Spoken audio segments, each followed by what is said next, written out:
안녕하세요. 결의을 살리기 국민운동본부에서 주관하는 결의를 빛낸 역사 인물을 소개하겠습니다. 삼강, 왕건, 이성계, 광개토왕. 왕건, 삼국으로 나뉘었던 결의를 재통일하다.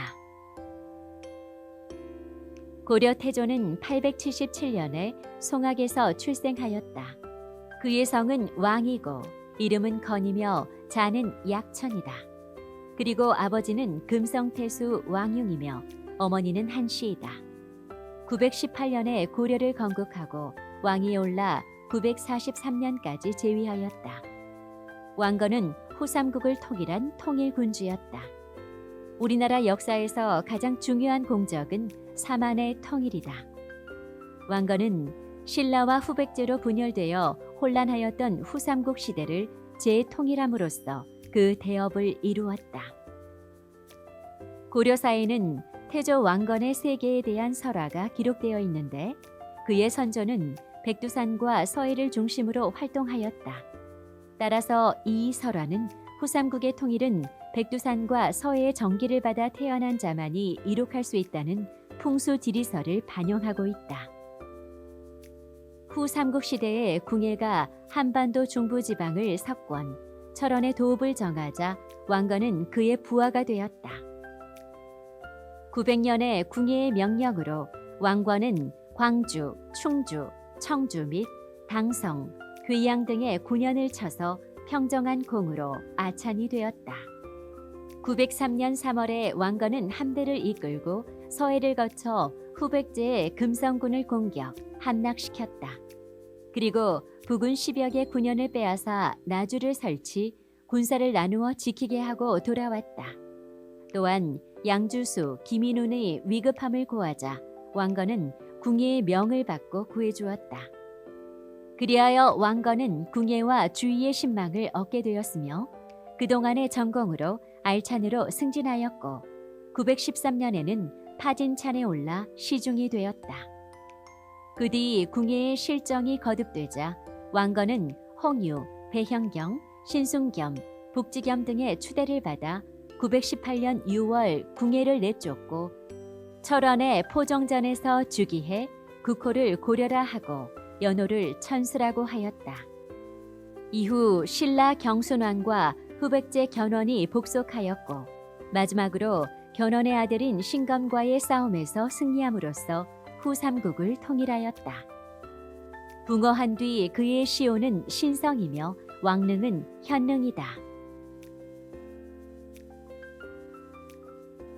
우리 것을 지키는 것을 잊지 말라. 태조 왕건은 고구려를 계승한다는 의미에서 국호를 고려라 하였고 연호를 천수라 하였는데 이것은 하늘의 명을 받았다는 뜻으로 정통성을 주장하고 황제를 칭한 것이다. 그리고 고려라는 국호는 고구려의 옛 땅을 회복하려는 신념으로 적극적인 북진 정책을 추진하였다. 이를 위하여 평양에 대도호부를 설치하고 남쪽의 백성을 이곳으로 이주시켜서 성경으로 재건하였다. 왕건은 적어도 압록강까지 국경선을 넓히려고 하였다. 태조는 통일 직후 정계 한 권과 계백요서 8편을 저술, 중해에 반포하였다. 이 저술들은 새 통일왕조의 정치 도의와 신하들이 지켜야 될 절의를 훈계하는 내용으로 생각되나 현재 전하지 않는다. 그리고 태조 왕건은 죽기 얼마 전에 대광 백술희를 내전으로 불러들여 창업주로서 후손들에게 친히 지은 10가지의 교훈을 남겼는데 이것이 훈요 10조이다. 이것은 후계자들이 귀감으로 삼도록 부탁하며 끝에다 중심장지, 즉 마음속에 간직하라고 당부하였다. 이것은 태조의 정치 사상을 엿보게 하는 귀중한 자료이다. 특히 이 중에서 가장 주목되는 부분은 덮어놓고 서국의 문화만 따르지 말고 우리 문화를 지키는 것을 잊지 말라는 것이다. 이성계, 뛰어난 활솜씨로 홍건적과 왜구를 경멸하다. 조선 태조는 1335년에 화령부에서 태어났다. 1392년 조선 왕조를 건국하고 왕이 올라 재위하다가 1398년 아들 정종에게 왕위를 물려준 뒤 1408년에 승하하였다. 그의 본관은 전주, 이름은 성계이며 자는 중결이고 호는 송원이다. 등극 후에 이름을 단, 자를 군진으로 고쳤다. 그는 이자춘의 둘째 아들이며 어머니는 최안기의 딸이다. 왕비는 신의 왕후 한씨이고 계비는 신덕 왕후 강씨이다. 이성계는 어려서부터 총명하고 담대했으며 특히 활솜씨가 뛰어났다. 이성계는 어릴 때부터 큰 꿈을 품고 자랐다.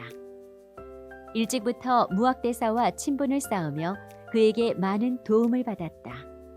아버지 이자춘이 돌아가자 이성계는 명당 자리를 찾았는데 어느 날 무학대사가 그의 집 앞을 지나가다가 설봉산 자락에 명당 자리가 있다고 알려주었다.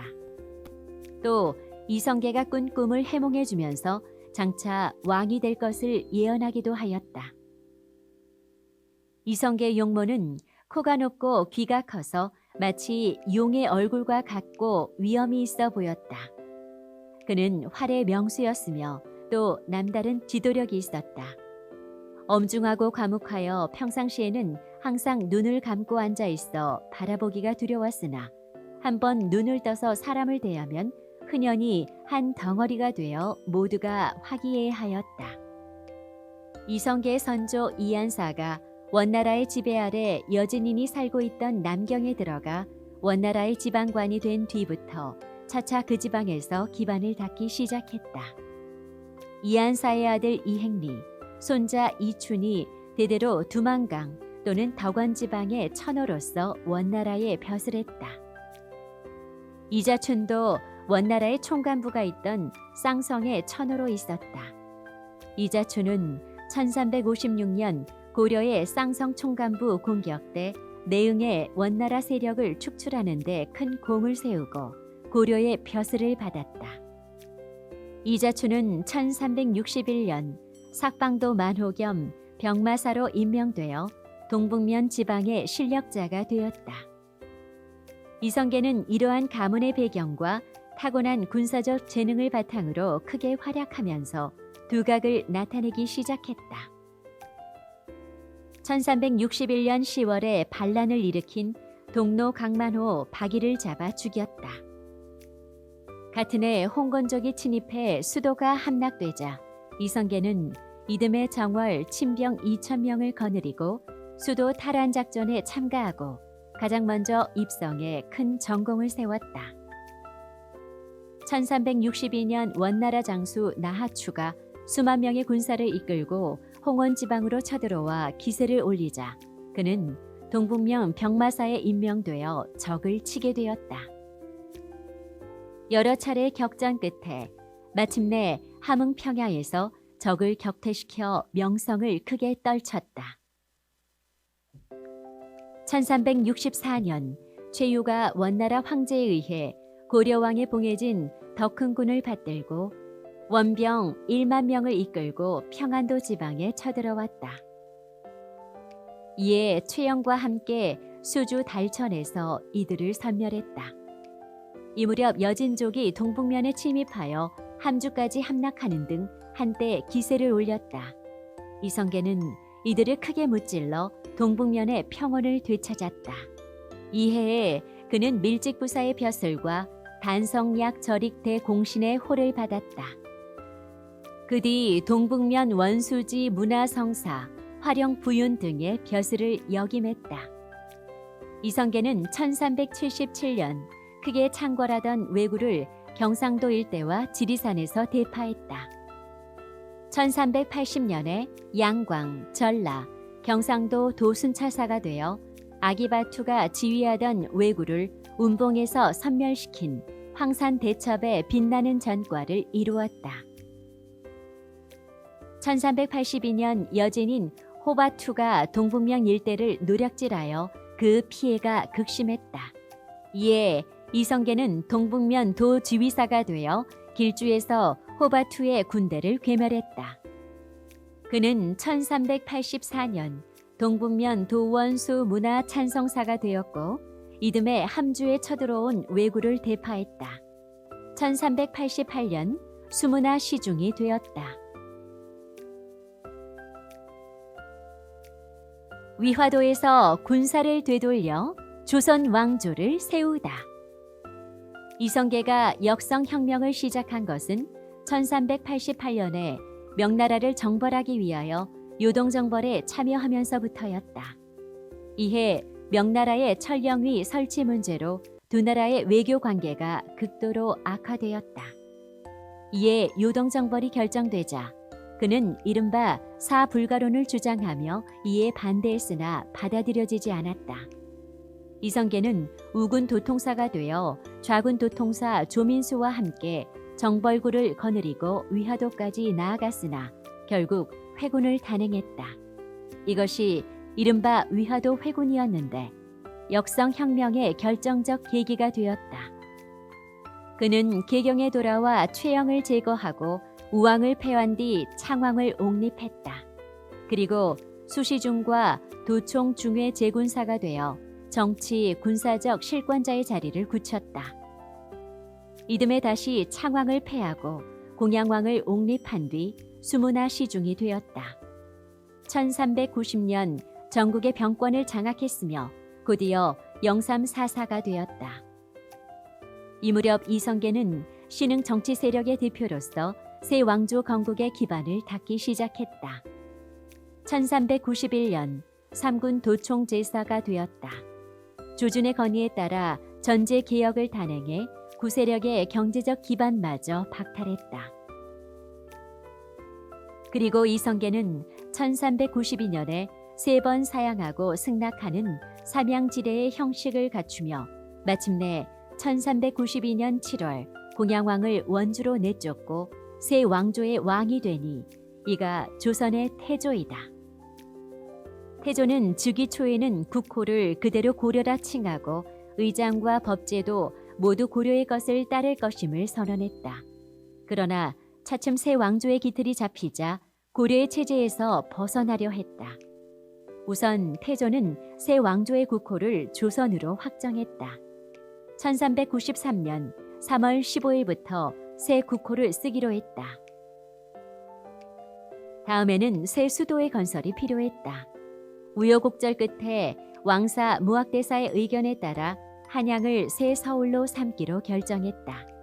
1393년 9월에 착공해 1396년 9월까지 태묘, 사직, 궁전 등과 숙정문, 흥인지문, 숭례문, 도내문의 사대문 등을 지어 왕성의 규모를 갖추었다. 법제 정비에도 힘써 1394년 정도 전에 조선 경국전과 각종 법전이 편찬되었다.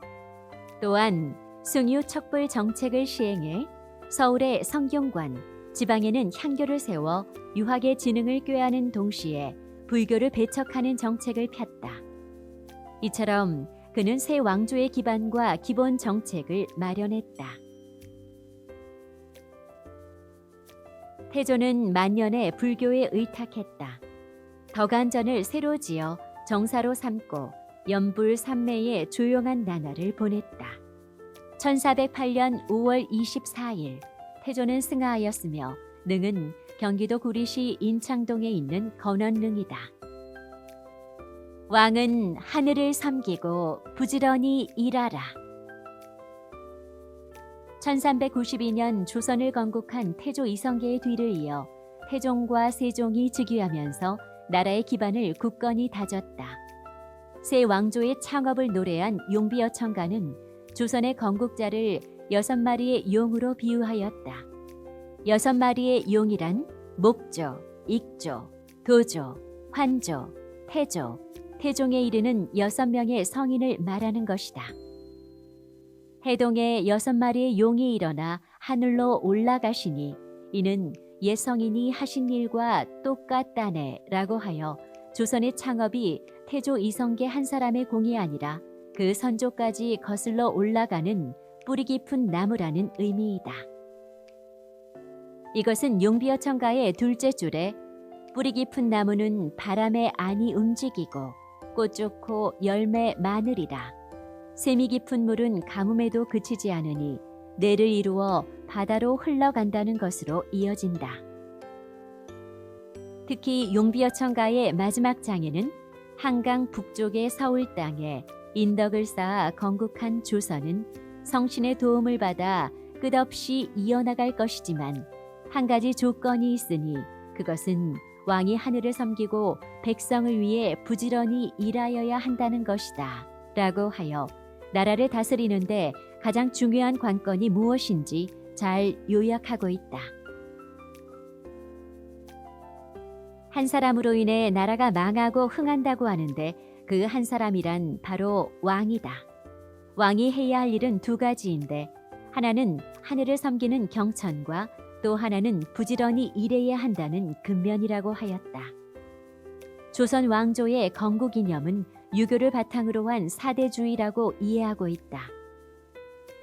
그러나 조선 초기의 학자인 권근은 조선은 단군 조선의 맥을 이어 이미 반만년 전에 건국된 나라라고 하였다. 이것은 조선은 중국과 다른 나라라는 것을 의미한다. 우리 결에는 태조부터 중국과 다른 나라를 세워 독자의 문화를 키워왔다는 것이 조선 왕조 건국의 역사적 의의이다. 광개토 대왕. 우리 역사상 가장 넓은 영토를 개척하다. 고구려 19대 광개토 대왕은 374년에 태어났다. 그의 본명은 담덕인데 중국의 기록에는 안으로 전한다. 고국 양왕의 아들로 어려서부터 체격이 크고 뜻이 고상했으며 386년 13세로 태자로 책봉되었다가 18세인 391년에 왕으로 즉위하였다. 그는 재위 기간 동안 영락이라는 연호를 독자적으로 사용했으므로 재위 시에는 영락대왕이라 일컬어졌다. 사후의 시호는 국강상 광개토 경평 안호 태왕이다. 광개토 대왕은 우리 역사상 가장 넓은 영토를 개척한 위대한 정복 군주이다. 남으로 백제와 가야, 외를 공격하여 격파하였으며 북으로 거란을 공략하여 영토를 넓혔다. 또 서쪽으로는 요서 지역을 공략하여 중국을 위협하였다. 광개토 대왕이 넓은 영토를 개척할 수 있었던 것은 광개토 대왕의 전술이 신출귀몰하였기 때문이지만 병사들에게 강한 결의의 어를 심어주었기 때문이다. 광개토 대왕이 군대를 이끌고 원정길에 나설 때 병사들은 어아가를 불렀다. 어아가는 고구려의 군가였다. 어아어아 우리들 조상님의 큰 은혜 높은 공덕을 배달나라 우리들은 모두 잊지 마세. 어아어아 착한 마음은 활이요 악한 마음은 관역이라. 활줄같이 착한 우리 마음 곧은 화살처럼 동심하세. 어아어아 우리는 사람마다 큰 활이라. 굳게 뭉친 우리 마음 배달나라 광명일세. 우리 조상님의 높은 은덕 잊지 마세. 이 노래는 고구려의 노래가 아니라 단군 조선 때부터 불러오던 노래였다. 광개토 대왕은 이 노래를 부르게 하여 병사들의 사기를 북돋아 주었던 것이다. 고구려를 동아시아 최고의 강대국으로 만들다. 광개토 대왕은 넓은 영토를 개척한 정복 군주였는데 고조선의 강역을 회복하고 고구려를 동아시아의 강대국으로 만들었다. 광개토 대왕이 재위하였던 5세기 초에 동북아 정세는 중국이 5호 16국으로 분열되어 있었기 때문에 고구려로서는 영토를 넓히는 데 좋은 기회였다. 광개토 대왕은 요서를 차지하여 단군 조선의 고토를 회복하였고 북으로는 몽고까지 진출하여 유목대국 연연을 정벌하였다. 남으로는 한강 이북의 땅을 점령하였다. 특히 광개토 대왕은 백제가 가야와 외와 연합하여 신라를 압박하고 고구려에 저항하여 오만의 군사를 낙동강까지 파견하여 이를 물리쳤다. 그리하여 고구려의 신하를 칭하며 조공을 바치는 나라가 남으로 백제, 신라, 가야, 이외가 있었고 북으로는 거란 등이 있었다. 이 시기 고구려는 황제를 칭하며 동북아시아에서 독자적인 천하관을 형성하였다. 412년 광개토 대왕이 39세로 죽자 아들인 장수왕이 즉위하여 국내성에 아버지의 공적을 기리기 위해 광개토 대왕비를 세웠다. 고구려에는 선비군이라는 상비군이 있었다. 고구려는 전국에 걸쳐 크고 작은 산성을 쌓아 외적의 침입에 대비하였다. 그리고 중앙에는 총사령부 격인 대모달이 있었고 그 아래 조직으로는 1000명 단위의 말객이라는 지방군이 있었다. 고구려의 상비군은 모두 14계급으로 구성되었는데 이것은 동시에 행정 조직이었다. 이들 14계급 가운데 가장 중요한 계급은 대형과 소형이라고 하는 선비군이었다. 이와 같이 고구려는 항상 전시체제로 유지되는 나라였다. 선비군의 복장은 흰 모시로 된 좁은 옷에 검정색의 머리띠를 메고 맨발로 다니는 초라한 모습이었다. 그래서 그들을 일명 조위선인이라 하였다. 그들은 평화 시에는 관청에서 기물을 날라주고 길을 쓸어주고 성곽을 수축해 주었으나 전쟁이 일어나면 무기를 들고 싸움터로 나갔다. 선비군이 있었기 때문에 고구려는 언제나 외적을 무찌르거나 정복할 수 있는 병력을 보유할 수 있었다. 이것은 채치원이 당나라 제상에게 보낸 편지에서 고구려와 백제는 그 전성기에 강병 100만으로 오나라와 월나라를 공격하였고 중국 산동반도의 제나라를 정벌하였다라는 기록을 통해서 확인할 수 있다. 광개토 대왕은 이처럼 고구려의 영역을 크게 확장시켰을 뿐만 아니라 내정의 정비에도 노력하여 장사, 사마, 참군 등의 중앙 관직을 신설했는가 하면 역대 왕릉의 보호를 위해 수묘인 제도를 재정비했다. 또 393년에는 평양에 구사를 창건하여 불교를 장려하는 한편 다음에 장수왕 때 단행되는 평양 천도의 발판을 마련했다. 광개토 대왕릉비의 광개토 대왕 때에는 나라가 부강하고 백성이 편안했으며 오곡이 풍성하게 익었다고 표현한 것도 이러한 내정 정비의 결과라고 하겠다. 광개토 대왕은 413년 39세라는 아까운 나이로 세상을 떠났으며 414년 능에 옮겨 묻고 생전의 훈적을 기록한 능비를 건립하였다. 능과 능비는 지금도 중국 길림성 집안현에 남아있는데 능에 대해서는 장군총설과 태왕능설이 갈라져 있다. 또한 능비의 이른바 신묘년 기사는 한국, 중국, 일본 3국 학계에서 논란의 대상이 되고 있다.